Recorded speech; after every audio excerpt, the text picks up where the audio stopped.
Welcome to Let's Chop It Up. Today we're talking with our guests. We've been doing a few things with our podcast. We talk with single fathers, single mothers, but I wanted to take a look at single parents in the military. And some of the things that they have to deal with is a little bit different than being on the civilian side. So I wanted to bring in some guests and talk about some of their experiences as single parents in the military. So let me introduce our guests, and we'll start with Lisa C. Want to tell us a little bit about yourself? Sure. Hello. I was in the Air Force. I served for 26 years.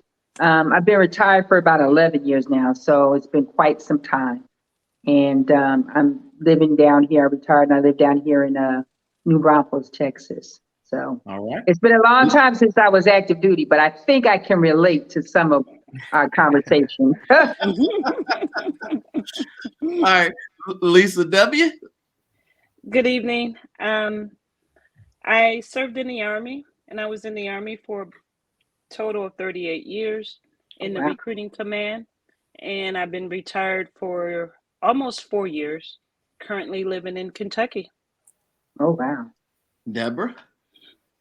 I was in the Army. I did 8 years. I got out back in 2007, and I now live in Colorado. All right. So we want to talk to them today, and as I said, we're going to talk about single parenting, a military view. So let's take this topic, let's put it on the table, and let's chop it up. So here we go. First question to you all is, what was some of the most difficult things that you had to do as a single parent in the military? What's some of the most difficult things that you may have faced operating in the military as a single parent? Anybody can start first. I Well, think, go ahead. no, you go. Well, one of the things that way back when the military wasn't as empathetic to single parents, when your child got sick, I had two girls that I single parent by myself with no support, no help. My family was way up in New Jersey. I was here in Texas. So if one child got sick and I had to go pick them up, automatically was fill out your leave form because you are on leave if you have to go and pick up your child and be home with them. And if you had to leave days, good. All right. And then after that child is better or whatever, so you can go back to work.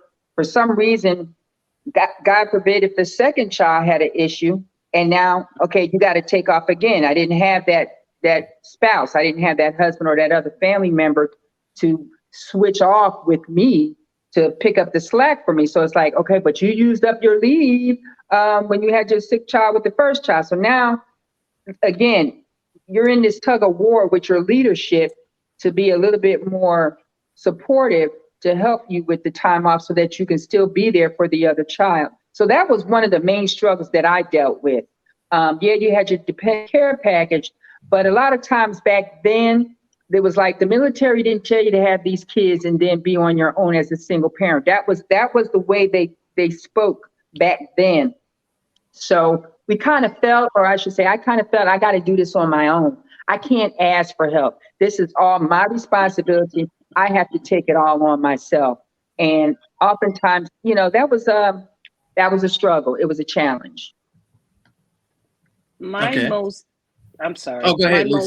demanding struggle when my daughter was younger is maintaining a regular or normal lifestyle for her. I was assigned to Houston Rec, so I wasn't living on an Army installation. And I just want to maintain some normalcy for her. I still wanted her to be able to partake in different activities, but it was hard.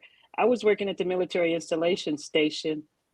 processing station, and some days they wanted me to be to work at 5 o'clock to check in applicants. And it was very hard, me dropping her off at a daycare so I can get to work at 5 o'clock. That was the most challenging thing for me, just maintaining a normal lifestyle for her.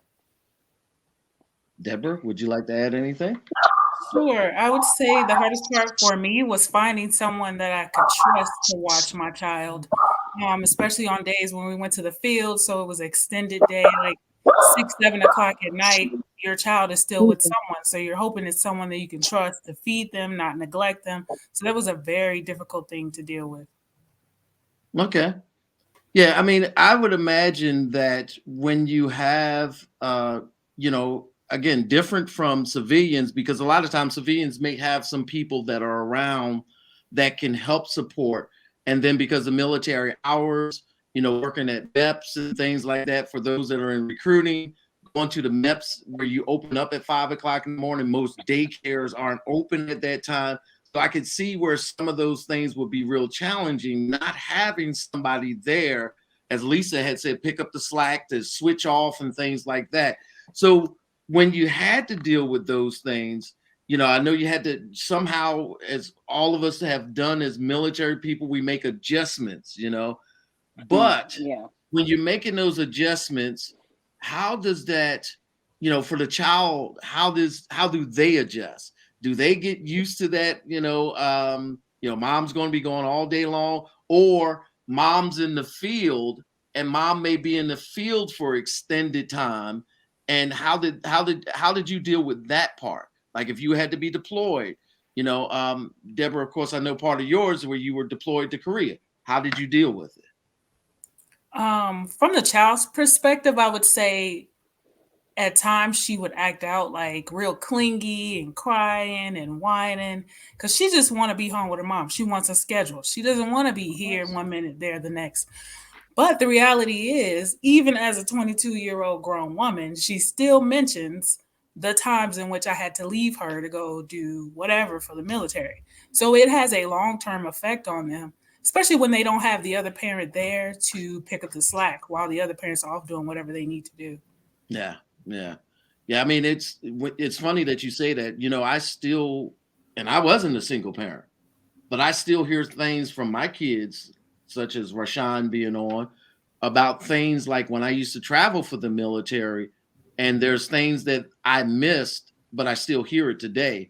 And it's not that they're not dinging me or poking me in the eye, but it's just that I wasn't there. Oftentimes he talk about the first time he learned to change a flat tire. I was on the road somewhere, but one of my friends had stepped in and he thought it was a teachable moment to say, hey, let me grab my boys and his boys and teach them how to change a flat. Good thing I had somebody there. But when you don't, how do you do it? Now, Lisa, I don't know. I know you even went to overseas. So how did you do it when you were moving a family overseas? Or if anybody else went overseas, how do you do all that transitioning when you have children and you have to do everything to go overseas? How was that done? I didn't find that too difficult. The best thing that happened for me at that time, I waited before I wanted to be PCS to Europe or far away until my oldest one became 18 years old. So fortunately for me, there's a 7-year gap between my oldest and my youngest. So my oldest one, often she was the mom. She did a lot of things. She stepped into my shoes when I wasn't available. So by the time she's 18, and now we're going overseas, the transition was actually pretty easy. My job at the time when I got over there was also kind of easy. So I had good family time. One thing about being over in Europe, what I love outside of being stationed in the States, is a very close, cohesive network of family. We take care of each other. We look after each other. And what I learned when going over there, you don't have to do everything on your own. Just because you're a single parent, we are all your family. We're here. Don't be afraid or have too much pride to accept the help from another mom or another family or even, anybody who's offering to help. And that's the one thing that I learned. Accept the help. Don't have that much pride that it's all on your shoulders. You don't have to do it alone. Anybody else want to add anything on it? Anybody else had to experience a move overseas? The second year I was in Korea, I brought my oldest over. That was a different story, being 1 year over there by myself, now doing the same thing, I think she might have been 3 or 4 at the time. And then we would have alerts at 2 or 3 o'clock in the morning. So it was trying to figure out what I'm going to do with her at 3 or 4 o'clock in the morning and still have all of my bags packed and ready to go to get to wherever I need to be. And then, of course, a 3 or 4-year-old does not understand this is work. We got to get up. We got to get this going. They're just mad you woke them up out of their sleep. So it was a challenge. We did it, but it was a challenge. So now being in Korea at the time, so when you had an alert at 2 in the morning, where did she go to? Well, I had some friends who were in the military, but they were in a different unit. So sometimes we would everybody that was in our unit would send our kids to the parents that were in a different unit because they weren't on alert at the same time that we were, and vice versa. So it's like Lisa was saying, where the families support one another, and because you were on alert, but the other unit was not, you all had kind of worked this out to where you support one another. Yep. If I'm called, hey, I'm bringing my child to you, and you do what you do, and when it's my turn, I'll do it for you. Right. Yep.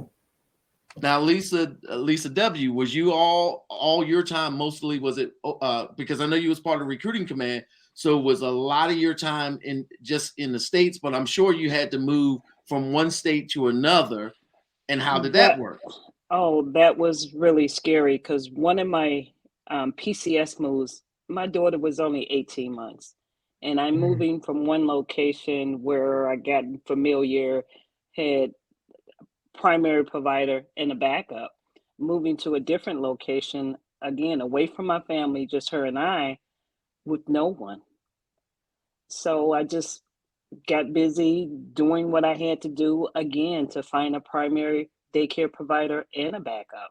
I even had a third one for the weekend when I had to go into MEPS on the weekend to process. Right. But again, it was very scary, just her and I in a new city, not knowing anyone. So when you found yourself in situations like that, when you're away from family, you're essentially in this place by yourself, you know, family care plans were a big thing. I remember when I worked at One Stop, I helped the soldiers create their family care plan. How did you process that and choose that? Because you're in a place where, you know, you're all by yourself. And one of the elements of a family care plan was, you know, if you were called away by emergency, who's going to keep your child? So how did you determine that? And what was that like? I was blessed and fortunate that by the time my unit asked me for a family care plan, I had gotten to know people in my area. Although my primary person to take care of my daughter, if I was deployed, was still 3 hours away.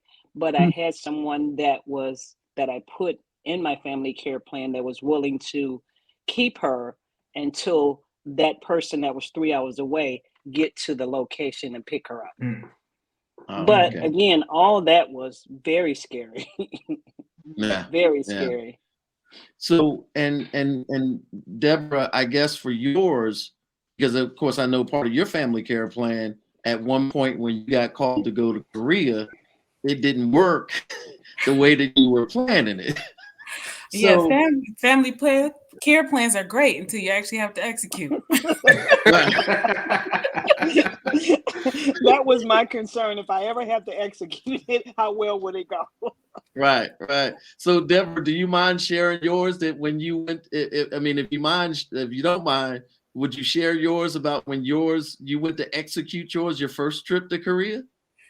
Yeah. So, most people tend to want to leave their kids with their family, especially if you're going to be gone for a long period of time. So, but my family has a history of being non-dependable. But my mom was like, "Hey, I'm your mom. She needs to be with family.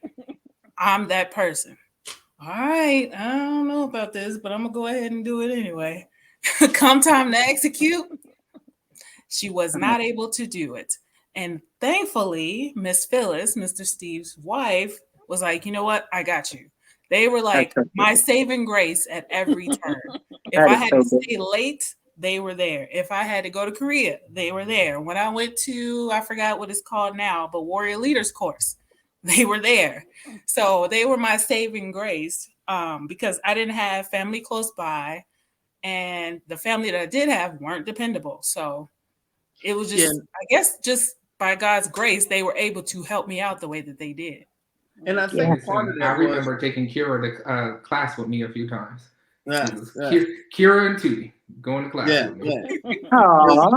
Her daughter and our daughter, they're born on the same day, but they're just 1 year apart.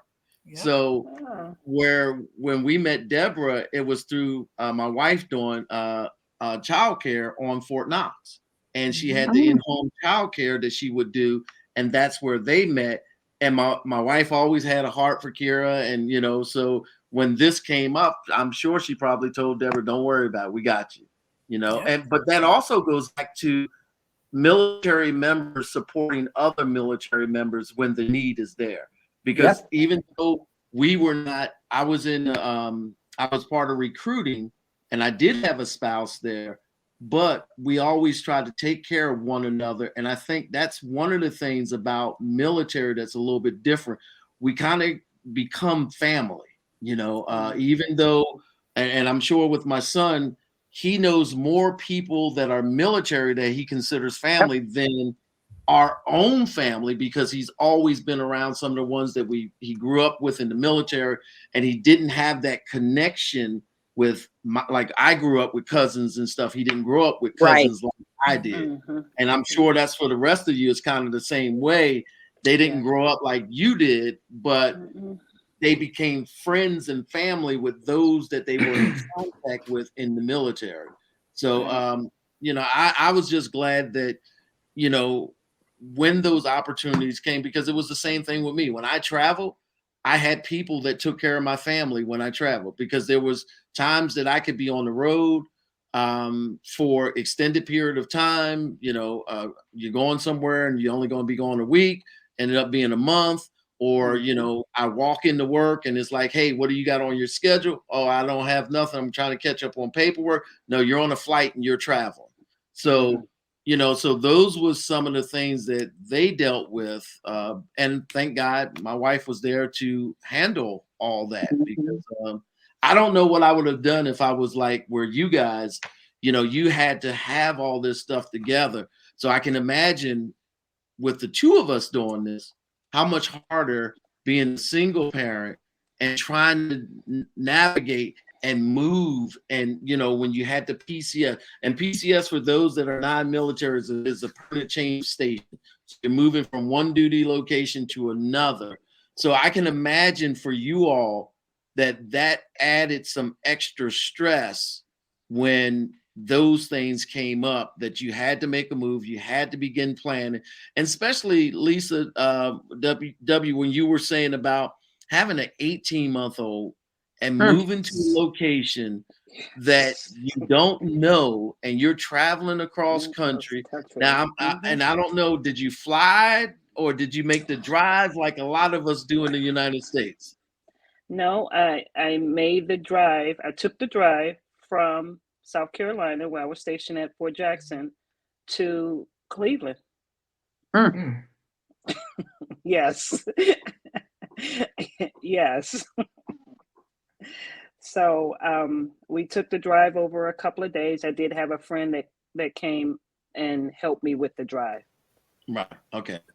So you had to make some adjustment because you knew you had to make the drive. So you had to have somebody ride with you. Yeah. Wow. That's a lot. So Dad, you brought up a good point that I want to circle back to. It was about family, right? So how did you all maintain those family relationships for your children? Because typically in the civilian world, if you're surrounded by your family, then your child will be with family and things while you're working and things like that. One of the elements of being military, a lot of times you spend time away from family, and this one's a little bit, I think, rougher, because not only are you away from family, you're almost isolated to just your 2 or 3 person unit with just the few of you. So how did you maintain those relationships? I know, like for me, as my dad said, I spent a lot of time away from cousins. It was always distant family. Even when it comes to Lisa C, who's actually my aunt, I call her Aunt Lisa. I knew of her but we were always apart. She was in the military. My dad was in the military. We was always apart. And I remember, just being excited when I saw you on Price is Right. And I was like, oh, that's my aunt, but it was always distance, right? Yeah. So being single, being a single parent, you're already, away from family. It's just you and your kids. What did you do to bridge that gap? Well, I will tell you, for me, I made a lot of trips back home. I tried my best. My family was mainly up in New Jersey. So any opportunity I could get, to build up that lead time, I would go back home and I would take the girls with me so that they could be at, whether it's an event, a big party, a big celebration where all the family would come together so they could still kind of be around it. But that pretty much was it, just trying to keep the lines of communication open, or have a family member come over and spend some time, and see how we were living, whatever country or whatever area we were living in, try to get that going. But that was basically it. But it seemed to work out okay, Well, when I was in Cleveland, being from Michigan, I would always take that 3-hour drive to go home to see my family so my daughter can get to know our family. Mm-hmm. Debra, did you kind of do the same whenever possible, get home? When I was in Kentucky, I think going back to Arkansas was like a 4-hour drive. So any 4-day, I was on the road.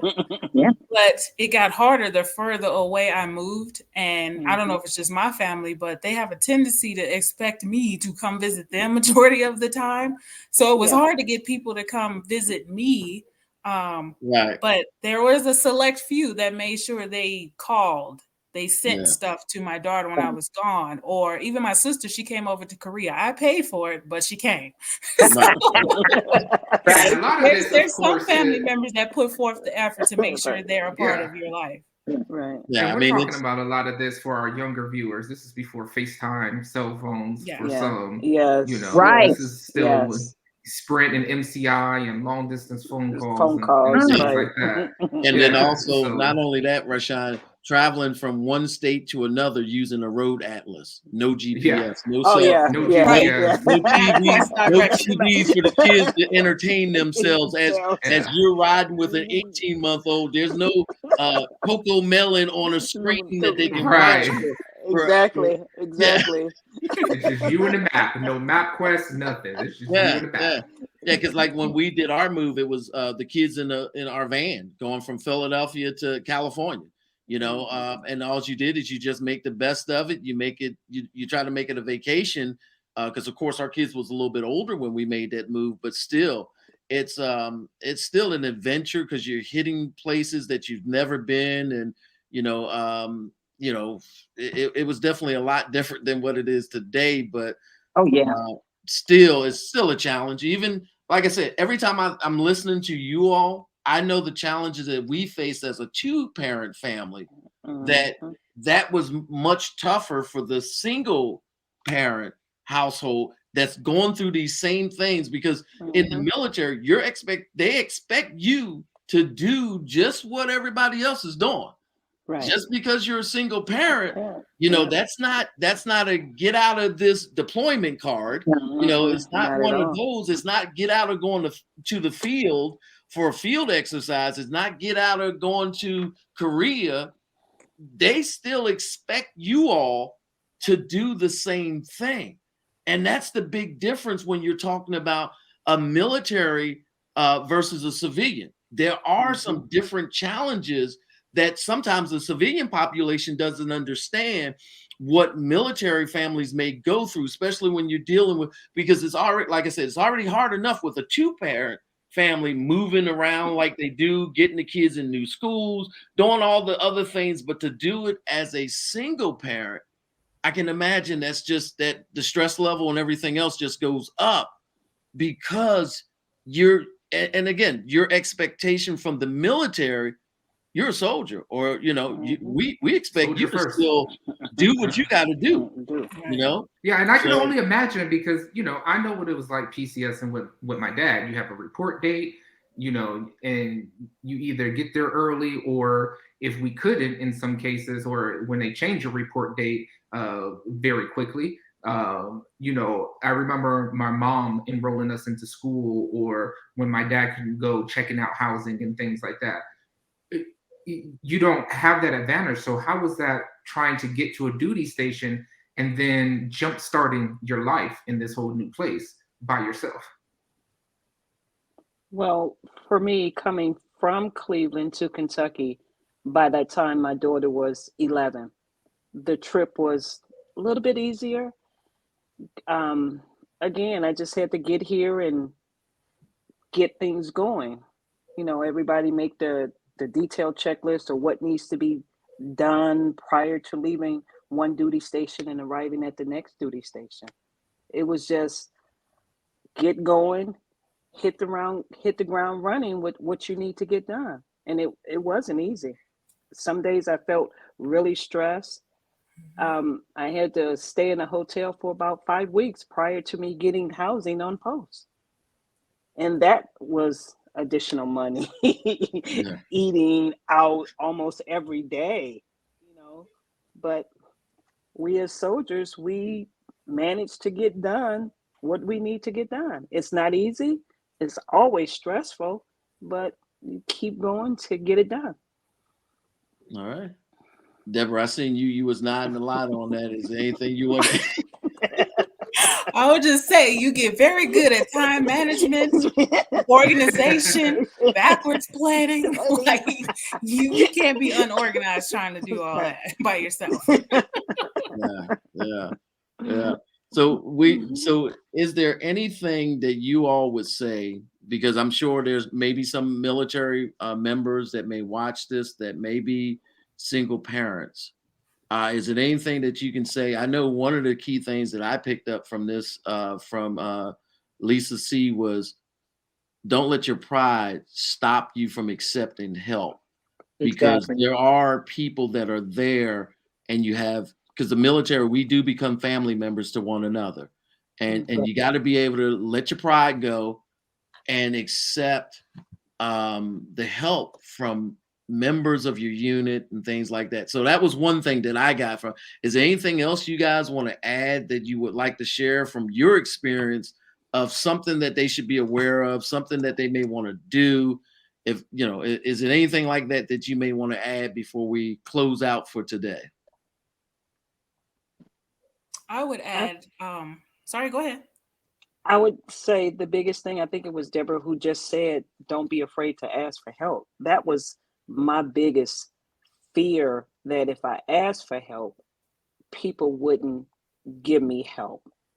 But I was also afraid to even accept help at sometimes.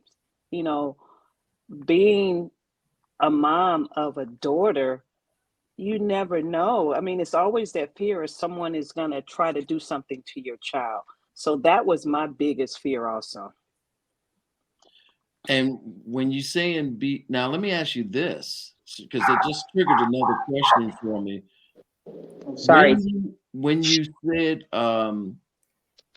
accepting help, did you ever feel any pressure by accepting help that it might make your unit think you were less than a soldier, or that they looked down because you felt like you needed help? Did anybody experience anything like that? Okay. I'm glad the unit support. It was just something that came to mind, but I'm glad that the all of you. Actually go back to that. I had to think about that for a minute, because 30-some years ago was very different than maybe 10, 12 years ago. Like I said, the military wasn't very empathetic or very sensitive to single parents, especially, let us not forget, we were Black females, which played another part in this whole scenario of being a single parent. And yeah, there were sometimes it's like, oh, there's, she needs help because she decided to have children and not be in a marriage, or, not have a husband. And once again, military didn't tell you to have those kids, just like the government didn't tell you to have those kids. That was your decision. So that's your responsibility. Do what you have to do. So yeah, it kind of was like that a little bit, that it was a stigma, I guess. Yeah, kind of made us feel, very vulnerable, put us in a very vulnerable position. Yeah, yeah, yeah. And I thought sometimes, because being a soldier myself, at one time, you would hear people talk and say stuff because some soldier needed help or something like that. Not everybody was always supportive, but you do find those ones that are supportive, and they do become, and some of them become lifelong friends to you. We have people that we were stationed with that we're still in. They're part of our family. So it's like any other family, you just don't get rid of family. So just because we're out of the military and stuff like that, they're still our family. So, Rashawn, anything you want to add before we get ready to close out? No, I think that's it. I appreciate all of you coming on and sharing your experience with us, and letting the world know what it was like, to go through this struggle and still make it out.